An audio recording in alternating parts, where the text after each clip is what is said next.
What's up, everybody? My name's Jason, and I haven't done one of these vlogs in a while, so I expect that throughout the course of this, I am going to be pretty out of practice.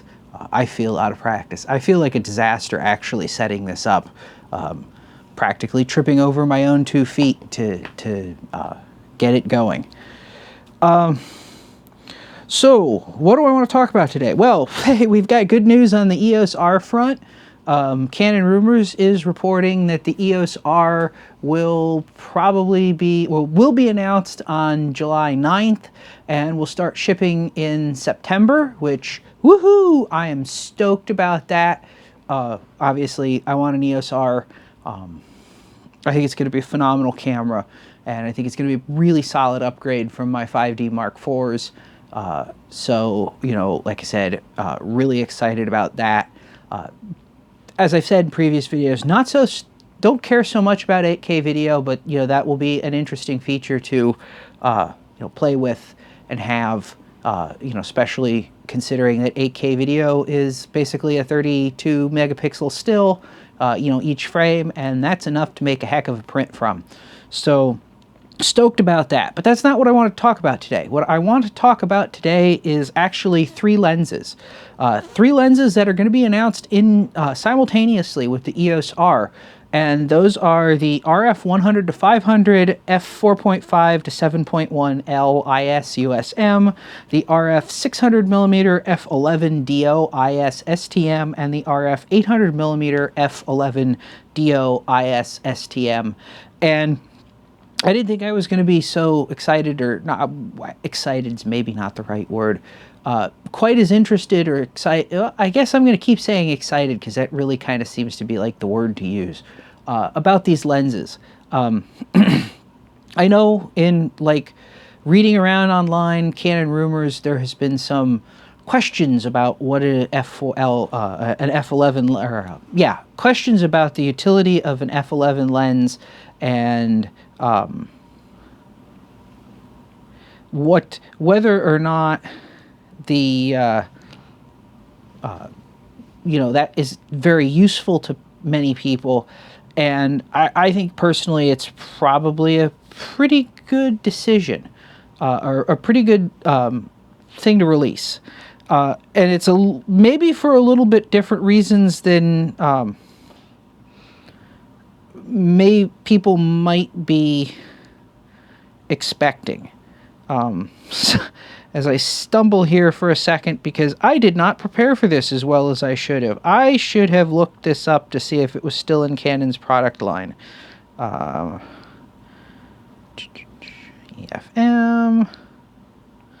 the big super telephotos.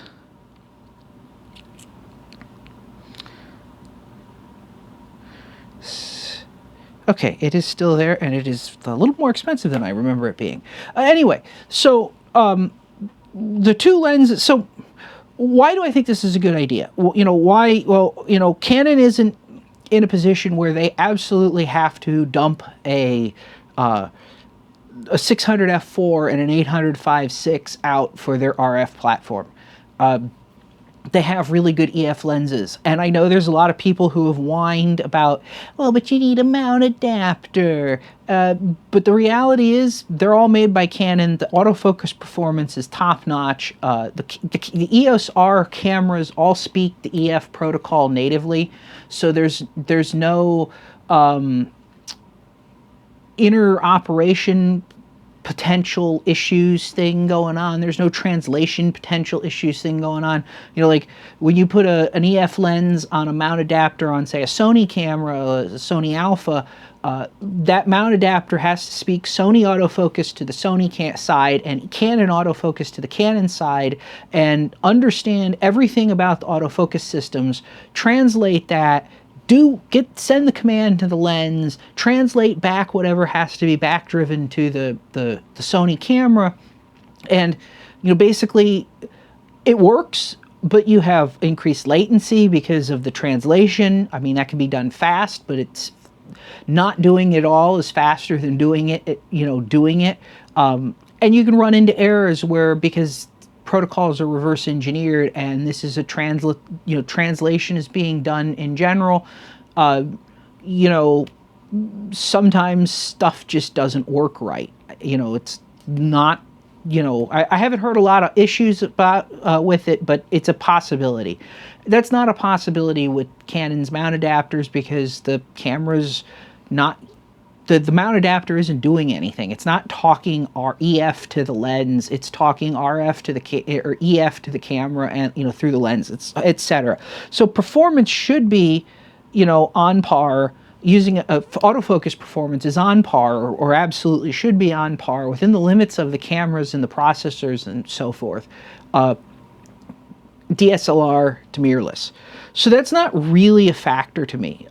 Besides, if in the market where you can afford a $10,000 or $14,000 EF super telephoto lens, you can afford to throw a $300 mount adapter on it semi-permanently and not worry about it, and just that it's there. You don't lose the mount adapter because it's on the lens.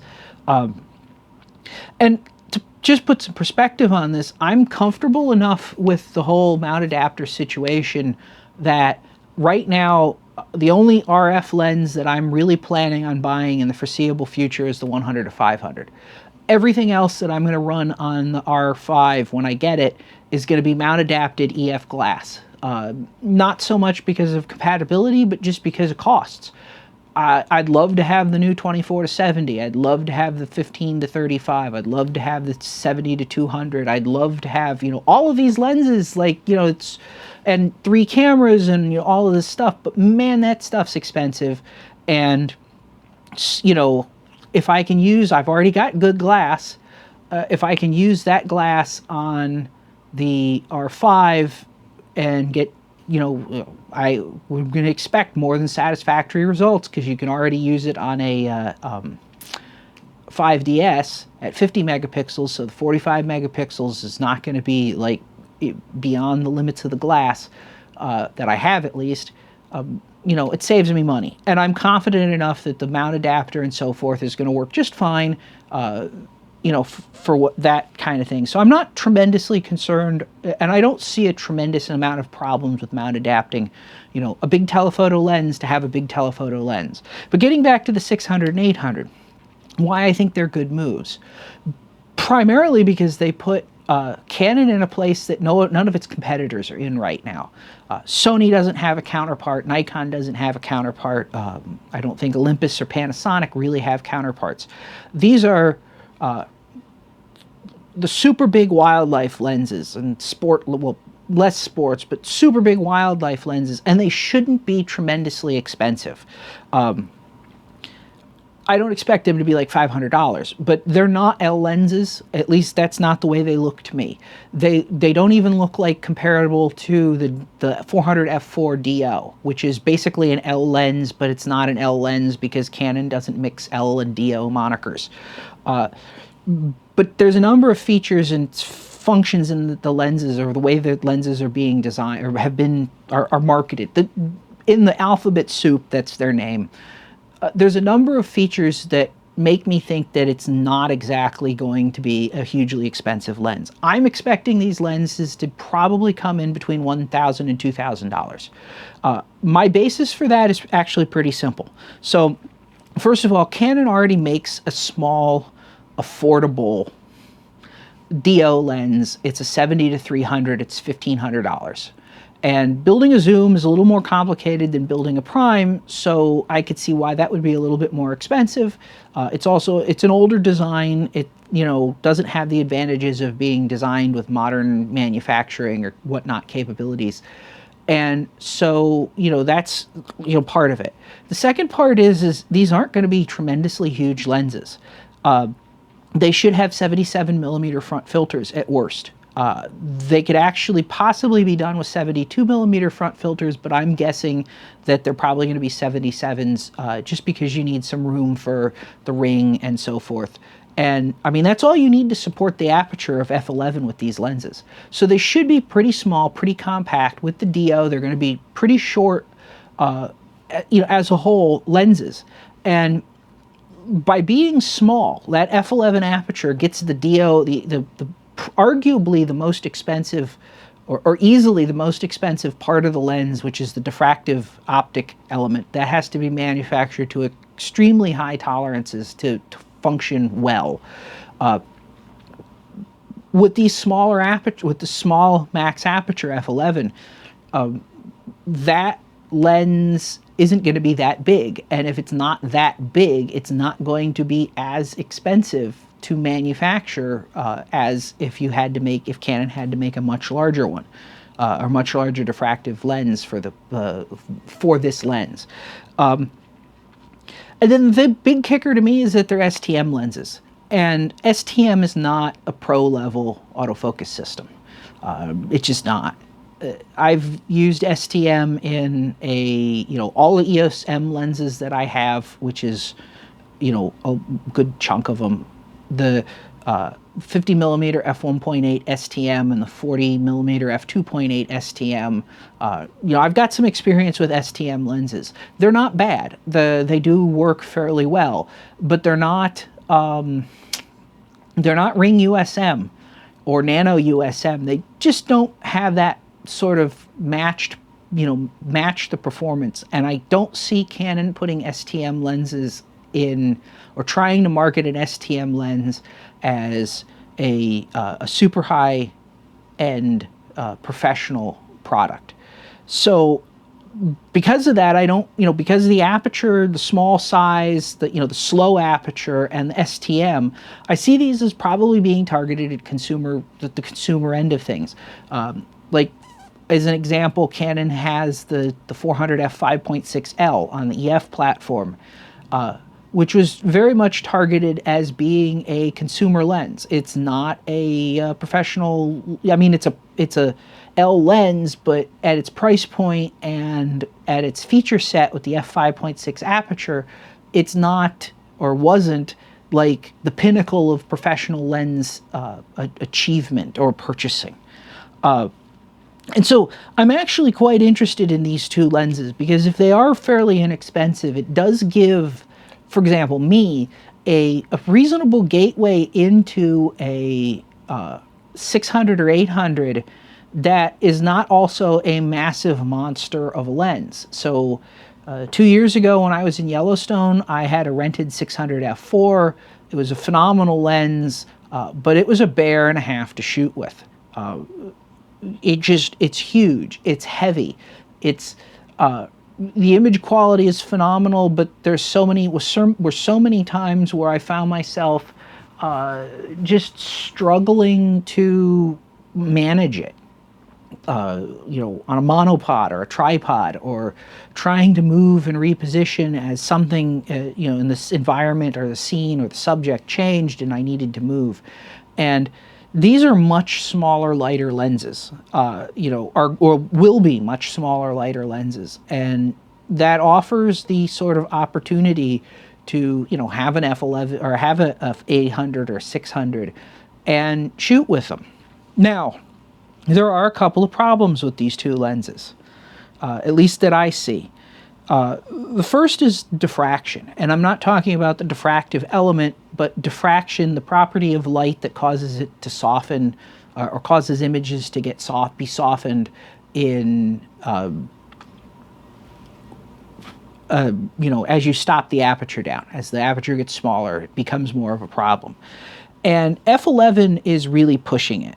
So, granted, the diffraction in a camera, in an actual image. So we're not talking about test images, because everybody loves test images, but test images are not really reflective of the reality of what you would be getting or seeing in the field in a real image. Real images, there's many more factors that come into play besides just diffraction, in terms of, not getting peak or the maximum possible resolution out of your camera.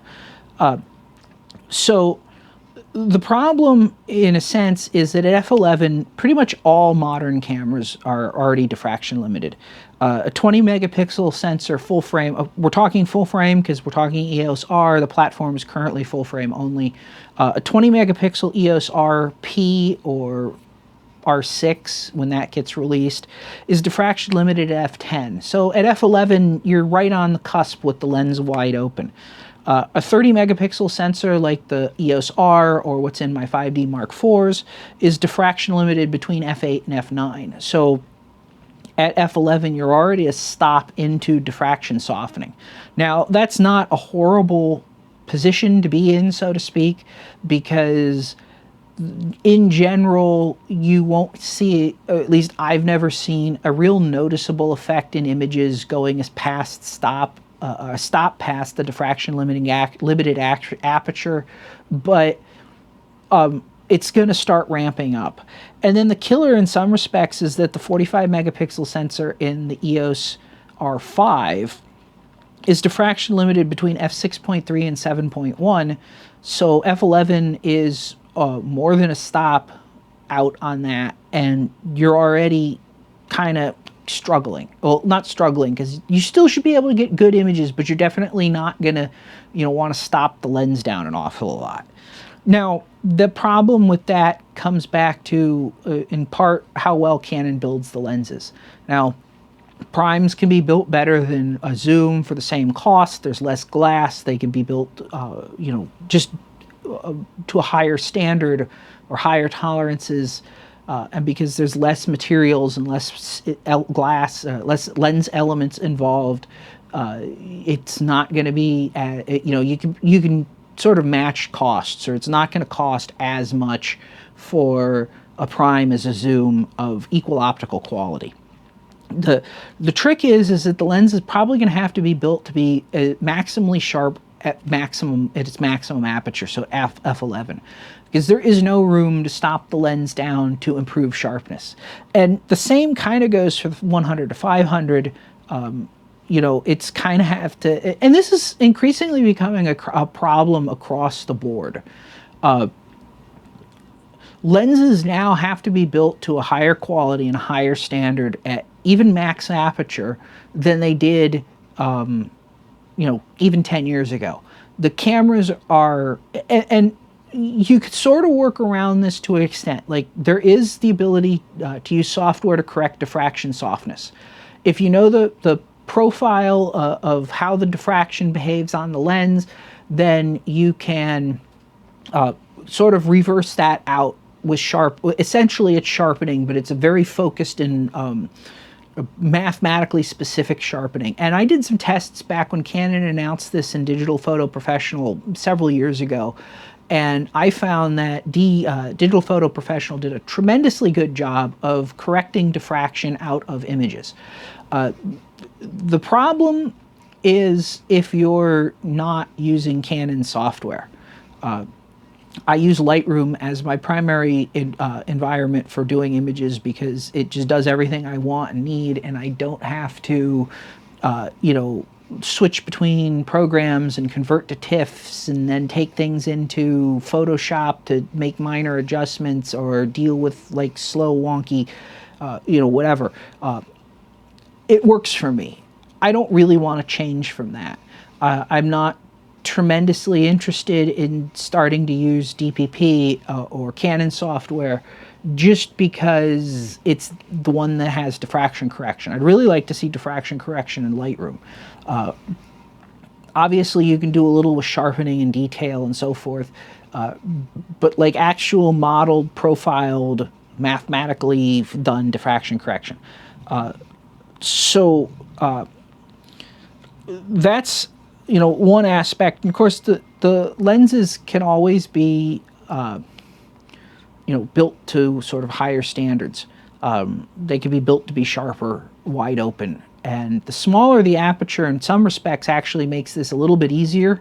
And then these being telephotos makes it a little bit easier. And the fact that historically Canon's lens design software has been much better at telephotos than it has at wides should make this a little bit easier. So I don't think this is going to be a tremendously huge problem, the diffraction side of things. The other problem, of course, is the small aperture. F11 is not a great aperture, or not a wide aperture, not by traditional standards. Now, of course, there have been f11 lenses in the past. There have been you know, they've generally been manual focus, because the reality is that with autofocus systems and SLRs, the lens aperture had to be a certain minimum size for the optical geometry of everything to work out. And with mirrorless cameras, it's not really a problem anymore, because the sensor can, in the worst case scenario, always fall back to contrast-based autofocus. And contrast-based autofocus is not limited at all with respect to apertures. But the problem that also comes up is just shutter speeds and the ISO speeds that you'd need to run to sort of compensate for that. And I'm not really sure in a way how this is, you know, good, bad, or ugly at f11. I shoot a lot at f8. And this gets me into talking about why I think the 100 to 500 is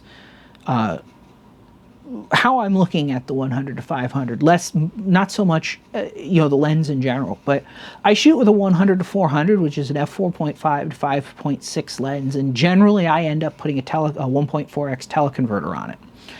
And so I'm shooting f6.3 to 8. I think I did that right, yeah, f6.3 to 8. So that's a fairly slow lens in general, and the only real compensation I have for shooting that is up the ISO, because I still need shutter speeds to freeze you know, the subjects that I'm shooting. And you know, there's this kicker with, as higher resolution sensors go, you need more and more shutter speed, because if you want pixel sharp images, and that's sort of where the post-production side of things is still stuck. So, you know, if you're working in Lightroom, or you're working in Photoshop, or you're working in Digital Photo Professional, or Capture One, or any of these programs, they're all tailored around pixels. Sharpening is done at pixel level, fine manipulation is done at the pixel level. They're not tailored to sort of a bigger, a more higher level approach to things. And so that kind of feeds back into the images themselves. Like, you tend to want pixel sharp images. Historically, that's been how things kind of had to be. But that's also the way the software pushes things. And as camera resolutions have increased, obviously handheld shutter speeds have increased. Yes, image stabilization helps, but that doesn't solve everything. And as on top of that, subject motion is a bigger factor. So what used to be a 1 pixel blur of a subject moving at a given shutter speed is now 2 or 3 pixels, and that's not acceptable for pixel sharp images. So you need higher shutter speeds to compensate for that. And in general, if you're working at the sort of pixel sharp standard, you're working at, as camera resolutions have increased, you're working with more and more and more demanding requirements on your skill as a photographer in the craft, not necessarily the art. But going back to the 100 to 500, what I like about it. So, I mean, a lot of people, I think, have looked at it and said, well, it's a, you know, 100 to 500, and then they've looked at the aperture and went, well, but it's an f7.1, that's kind of, eh. I kind of look at it as a 100 to 400 with a free teleconverter built into it. Now, it's obviously not got a teleconverter built into it. It's got an extra 100mm of zoom range. But the difference between a 500 or a 400 with a 1.4 teleconverter and the 500 is only about 10% more reach. So you're going from 500 to 560. I think it's 10.7% specifically, which is not anything to sneeze at. I mean, obviously that's more than nothing, you know. But what I'm gaining on the same time is a third less light used or lost. So on the 100 to 400 with the teleconverter, I'm getting a 560 at f8, so 10% reach, but a third of a stop. Well, I shouldn't say a third of the light loss, a third of a stop of light loss. So I'm shooting at f8. Whereas with the 100 to 500, I'm giving up 10% in reach until I put a teleconverter on it, which I could do because it's going to support teleconverters as we've seen at the announced teleconverters with it.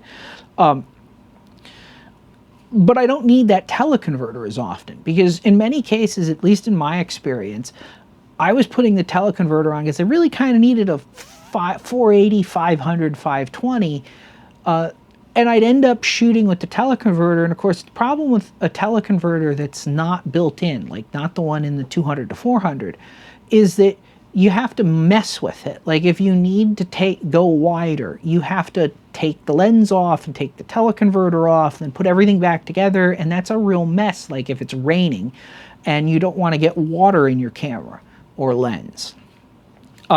So I'm looking at the 100 to 500 as being sort of more like a 100 to 400 with a free 2/3 stop teleconverter add-on. So the problem, of course, like with all of these lenses, less with the 100 to 500, but more with the 600 to 800 is going to be the shutter speeds needed. And like I said, I'm not entirely sure about them, about how things play out. In a large part, I'm not entirely sure about how things play out with that because, yes, I have been shooting at f8 an awful lot because when I shoot with the teleconverter, and on like my 5D Mark IV, ISO 10,000 and ISO 12,800 are amazingly good at making prints. I know a lot of people want to like bash that kind of shooting at that kind of ISO, but with a 30 megapixel sensor at that ISO, I can easily make 13 by 19 A3 plus prints and get results that are limited largely by my ability as a photographer and not by the ability of the camera to make a image. Or they are entirely limited by my ability as a photographer and not by the camera to make an image. And so at f11, that's, entirely possible that can be, done. Of course, on the same token, it is f11, and we are talking about a stop lower shutter speeds and a stop higher ISO. So, some of it will remain to be seen what the R5 and what the R6 can do at high ISOs. The increased resolution of the R5 could actually play in its favor, even if its performance at the pixel level isn't as good, because the noise will be even finer, the camera will be able to record more detail, and so the noise won't destroy things quite as much. But I'm going to wrap this up here. I think they're very interesting lenses to look at. Possibly the most interesting lenses that Canon, or maybe even anybody, has announced on a mirrorless platform, at least the 600 and 800, largely because they're not just more of the same. There's a 24 to 70 f2.8, you can't really do anything new with that. And while the 28 to 70 f2 was faster, it's still kind of it's a little more of the samey. Not as much. That's certainly an interesting lens in some respects, if that's a range that you do a lot of work in, or that you're very, that's a focal length range that you really like. But I think the 600 and 800 opened some doors to photographers that previously couldn't afford a 600 or an 800, and now they can, or should be able to. It should be those lenses should be within reach of more people. Now, of course, I have no information on the actual pricing. I'm speculating based on what I'm seeing and what Canon has done in the past and how big the lenses probably will be. But like I said, interesting nonetheless. So thanks for watching. If you're new, please consider liking and subscribing if you found this interesting. Although, if you're a YouTube user, I feel like I'm probably talking down to you to tell you that. If not, or if you're not new, please, thanks for watching again, like I said, and I'll see you next time.